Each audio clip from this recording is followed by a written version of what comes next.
Magandang araw po, welcome po sa aking channel, Love9 TV. Patalasasan po, meron po ba kayong mga properties na napapabayaan or non-performing assets? Plan nyo ibenta, pero wala kayong oras sa pagbibenta nito. Kung ito'y pagkakatiwala nyo po sa amin, tawag lang po kayo sa aking numero. Usap po tayo, gawan ko po ng video for free. Yes, libre po, wala po kayong babayaran. Tutulungan pa namin kayong mabenta ang inyong property. Kami na po bala sa marketing, sa boosting or paid ads. Even sa tripping, hindi na po kayo mapapagod sa pag-entertain ng mga buyers. Kami na po bala sa lahat. Tawag lang po kayo.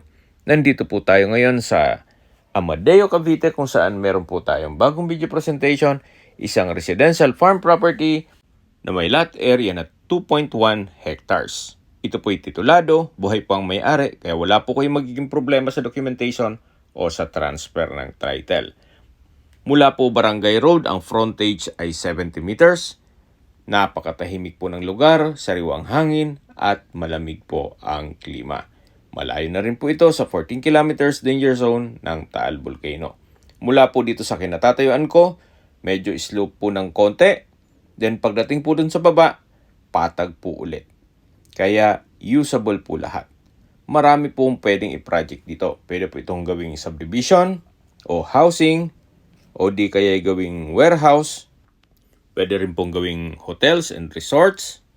So, depende po sa magiging project nyo. Sa lakin po nitong property, marami po kayong pwedeng gawin dito. At kung busy pa naman kayo sa panahon ngayon, pwede naman po kayong mag-land banking muna kung kaya naman ng funds ninyo.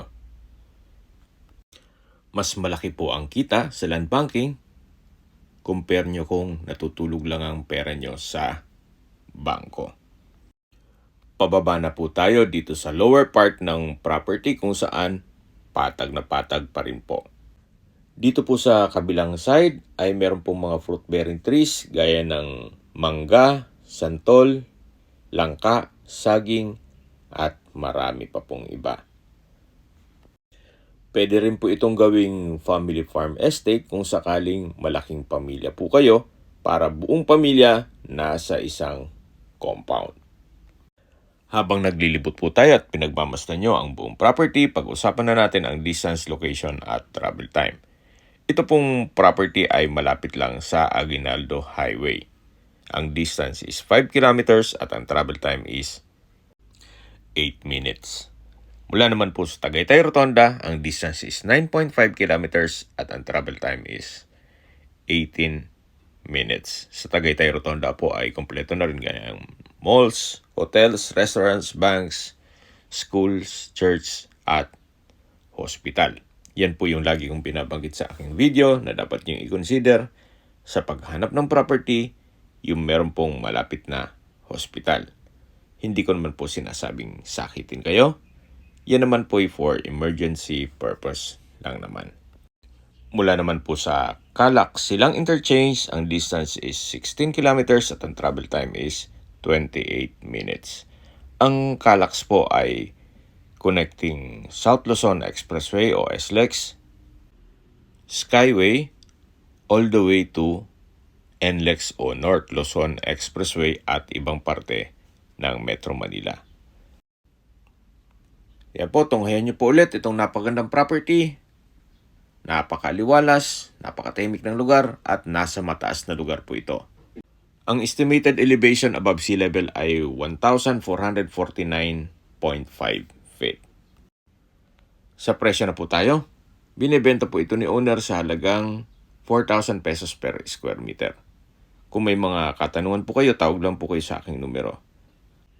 At sa mga kababayan naman natin nasa ibang bansa, meron po akong Telegram. Sa mga iPhone user man, may iMessage. Meron din pong Imo, Skype, Viber at WhatsApp. Same number lang po, 0917-316-3399. Sa mga nagtatanong naman po ng aming Facebook, meron po aming Facebook page na Love9 TV at Facebook Reels Video. Meron din pong TikTok at Instagram. Meron din po kami ibang YouTube channel na Love9 TV channel at AC Listings. Sana po naibigyan nyo ang aming video presentation. Paki-like and subscribe na lang po sa aking channel para ma-update din po kayo sa aking future listings. Kung sakali po hanap nyo yung mas malaking sukat ng lupa, meron din po kami ibang listings na pwede nyong pagpilian. huwag po kayong magatubiling tumawag sa amin, then let us know your budget para malaman namin kung anong property pwede namin alok sa inyo. Sa lahat pong viewers, subscriber at nagtiwala po sa amin, salamat po sa suporta. Ingat po kayo lagi at inyong pamilya. Maraming salamat po.